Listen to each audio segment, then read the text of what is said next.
नमस्कार, मैं हूं आपके साथ अंकिता पाल और आप सभी का राम राम हरियाणा में स्वागत है। रुक करते हैं खबरों की तरफ। हरियाणा के नवनियुक्त सीएम नायब सिंह सैनी मुख्यमंत्री बनने के बाद पहली बार अपने पैतृक निवास पहुंचे हैं और जहां पर आपको बता दें कि गांव वासियों ने सीएम का जोरदार स्वागत किया और उसके बाद सीएम नायब सिंह सैनी ने खेड़ा बाबा का आशीर्वाद लिया और अपने संबोधन में जनता से हरियाणा को नंबर 1 बनाने के लिए कहा है और लोकसभा चुनाव में बंतो कटारिया की जीत की बात भी कही गई।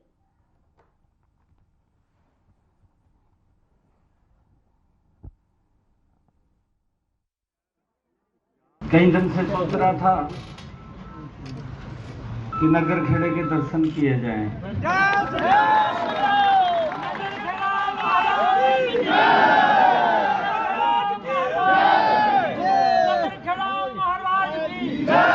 मुख्यमंत्री बनाने की नगर खेड़े को लख लख बधाई।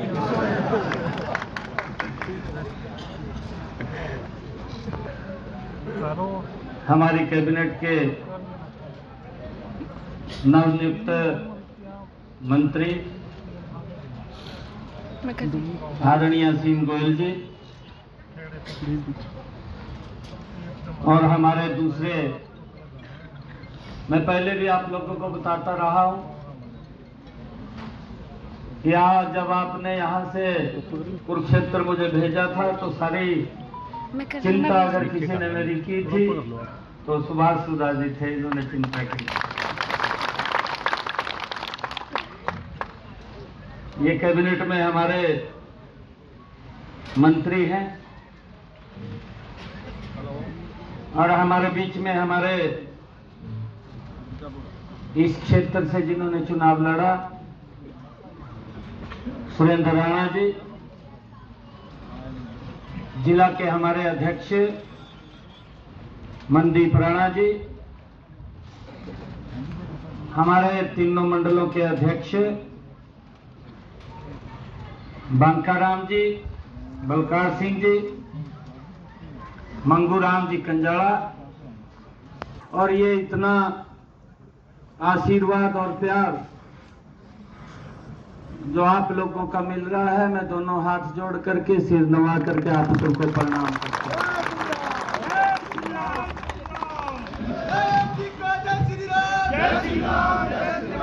नायब सैनी जिंदाबाद, नायब सैनी जिंदाबाद, नायब सैनी जिंदाबाद, भारत माता की जय, भारत और मैं भारत माता की।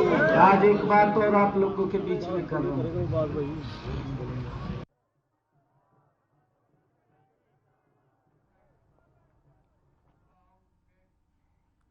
हरियाणा के सीएम नायब सिंह सैनी ने करनाल से बीजेपी प्रत्याशी मनोहर लाल से मुलाकात की और ये मुलाकात मनोहर के सेक्टर 6 स्थित निवास स्थान पर हुई और जिसे उन्होंने कुछ दिन पहले ही किराए पर लिया है। सीएम सैनी के पहुंचने पर मनोहर लाल ने गुलदस्ता देकर उनका स्वागत किया और इस दौरान कई मुद्दों पर चर्चा भी की गई।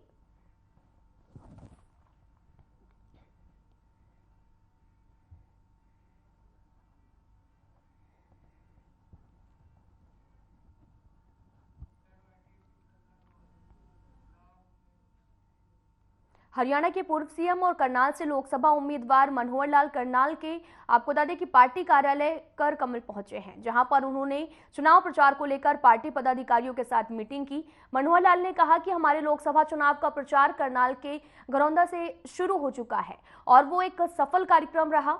मनोहर लाल ने जानकारी देते हुए बताया कि उन्होंने कार्यकर्ताओं के साथ में मीटिंग की है, पार्टी जो भी जिम्मेदारी देगी उसे मैं निभाऊंगा।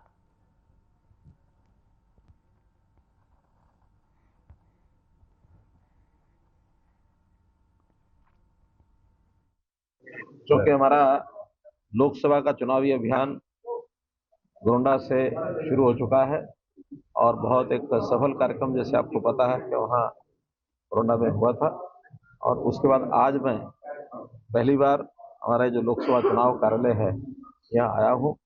सभी जो साथी हैं उनसे मिलना जुलना हुआ है, केवल अनौपचारिक रूप से आज तो मैं मिलना जुलना कर रहा हूँ। अब एक आध दिन में यहाँ की जो टीम बनेगी वो टीम अपने ढंग से सारे लोकसभा क्षेत्र के अंदर और इस चुनाव को संभालेगी और से करेगी। मेरे जितने छोटे काम कुछ बचे हुए हैं, चाहे वो दिल्ली के हैं या चंडीगढ़ के हैं, 2-3 दिन में उनको पूरा करूंगा और फिर निरंतर यही लोकसभा का पूरा क्षेत्र।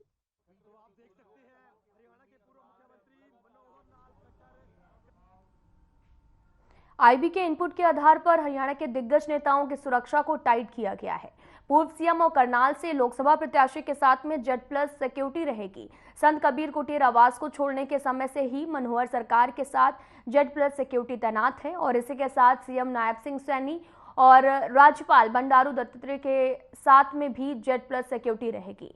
हालांकि पूर्व गृह मंत्री अनिल विज की Z+ सिक्योरिटी को कम करके Y+ कर दिया गया है और साथ ही अभय चौटाला को भी Y+ सिक्योरिटी दी गई है।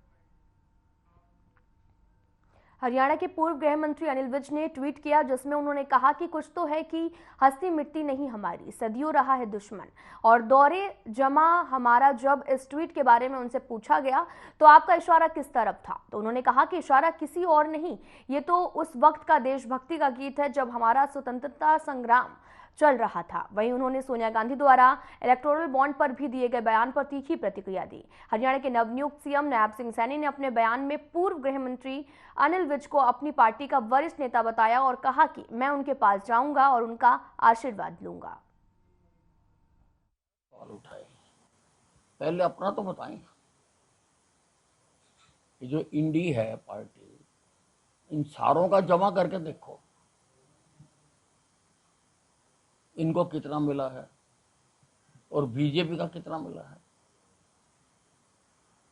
अब एक एक प्रदेश की पार्टी को कितना कितना मिला है और देश की सबसे बड़ी पार्टी को कितना मिला,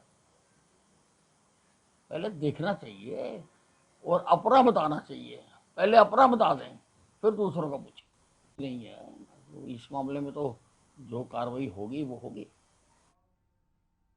नायब सरकार में राज्य मंत्री बने संजय सिंह मेवात पहुंचे। नूह, अनाज और मंडी में उनका भव्य स्वागत किया गया और इस दौरान संजय सिंह ने कहा कि प्रदेश के सीएम बनने के बाद में नायब सिंह सैनी जल्द ही मेवात के तवाड़ू में आएंगे और इसके साथ ही उन्होंने ये भी कहा कि पूर्व सीएम मनोहर लाल ने जितना विकास अपनी विधानसभा करनाल में किया है उतना ही विकास उन्होंने मेवात में भी किया है और साथ ही बीजेपी सरकार ने मेवात में विकास के लिए नए आयाम भी स्थापित किए हैं।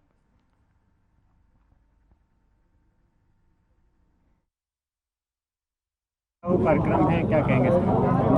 माननीय मुख्यमंत्री नायब सिंह सैनी जी पहली बार मुख्यमंत्री बनने के बाद मेवात में आ रहे हैं, क्योंकि सोना विधानसभा जरूर है लेकिन जो डिस्ट्रिक्ट नूह का जो क्षेत्र है तावड़ू सब डिवीजन जो है, तो मेरा वहाँ मानना है लगभग 20,000 प्लस की वहाँ संख्या रहेगी और बहुत ही कार्यक्रम बहुत ही अच्छा कार्यक्रम होगा और सभी कार्यकर्ता उसमें जुटे हुए हैं और मैं समझता हूँ बहुत अच्छा कार्यक्रम हो रहने वाला है। 27 साल बाद आपकी विधानसभा को मंत्रालय मिला है। मेवात भी हरियाणा का सबसे पिछड़ा इलाका है, ये आपका पैतृक जिला है। दो पिछड़े जिलों को कैसे आप साधेंगे और विकास की गति को लेकर क्या कहना आपका?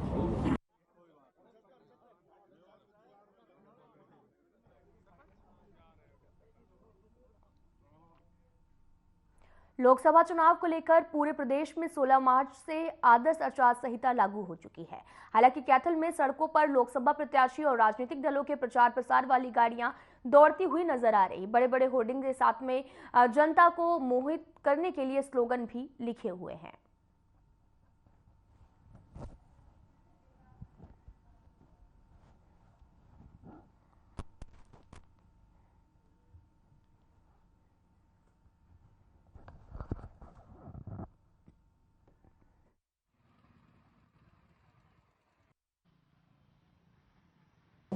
जहाँ तक वायलेशन की बात है, सभी HODs को जो गवर्नमेंट बिल्डिंग्स हैं या गवर्नमेंट ऑफिसेज हैं या पब्लिक प्लेसेज हैं, उनसे जो भी स्लोगन है, होर्डिंग है, बैनर है, पोस्टिंग हटाने बारे सभी को निर्देश कर दिया गया है और हमारे पास कंप्लाइंस रिपोर्ट भी आई हैं। मैक्सिमम जगह से ये जो पोस्टर बैनर हटा दिए गए हैं।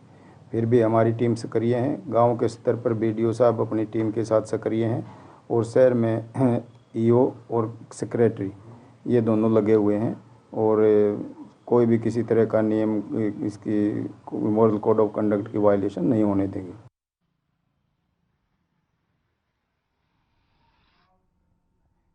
लोकसभा चुनाव को लेकर पुलिस अलर्ट मोड पर नजर आ रही है। झज्जर जिले के कस्बा बहादुरगढ़ के अलग अलग थाना क्षेत्र में जिला पुलिस ने फ्लैग मार्च निकाला है। बहादुरगढ़ के अलग अलग थाना क्षेत्र में आपको बताते चले कि फ्लैग मार्च निकाला गया। बहादुरगढ़ पुलिस के डीसीपी ने भी बताया कि कानून व्यवस्था को लेकर आर्म्स लाइसेंस धारकों को भी निर्देश दिए गए हैं कि वो अपने हथियार समय रहते संबंधित थाने में जमा करवाएं।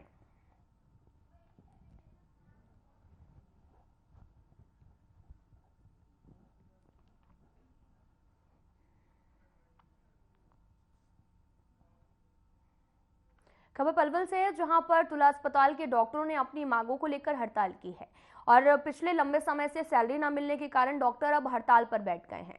दिल्ली मथुरा हाईवे पर किटवाड़ी चौक के निकट तुला अस्पताल स्थित है और पिछले 4 महीने से अस्पताल प्रबंधन डॉक्टरों को सैलरी देने में नाकाम रहा है और वहीं डॉक्टरों की हड़ताल पर बैठने के चलते अस्पताल की ओपीडी खाली दिखाई दे रही है। और साथ ही आपको बताते चले कि दूसरी तरफ मीडिया के सवालों के जवाब से भी अस्पताल प्रबंधन बचते हुए नजर आ रहे हैं।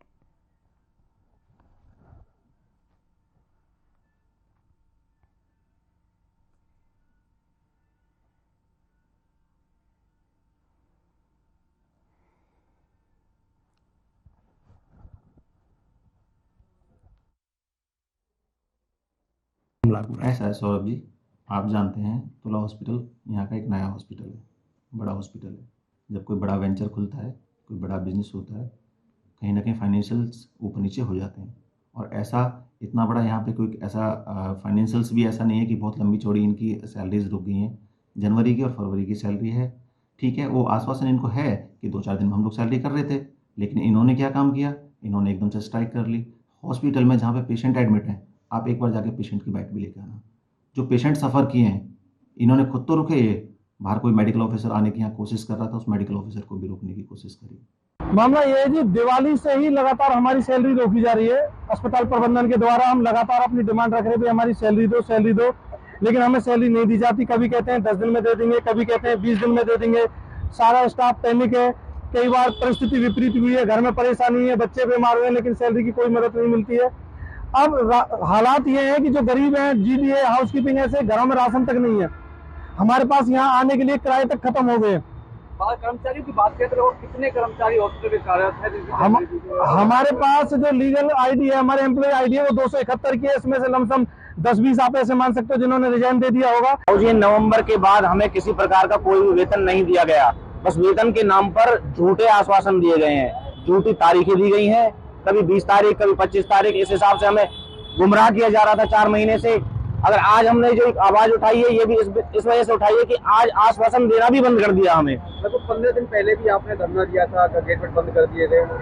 गेट क्या, गेट के सामने बस हमने खड़े हुए थे, ऐसे ही अपनी गाड़ियों को लेकर सामने खड़ी कर दी। उस पर हमें केस कर दिया, झूठा केस कर दिया कि तोड़फोड़ हुई है। किसी प्रकार की तोड़फोड़ नहीं हुई है।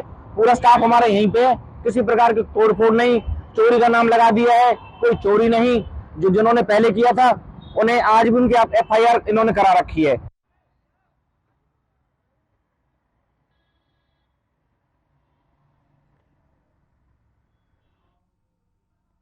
फिलहाल यहाँ रुकते हैं एक छोटे से ब्रेक के लिए।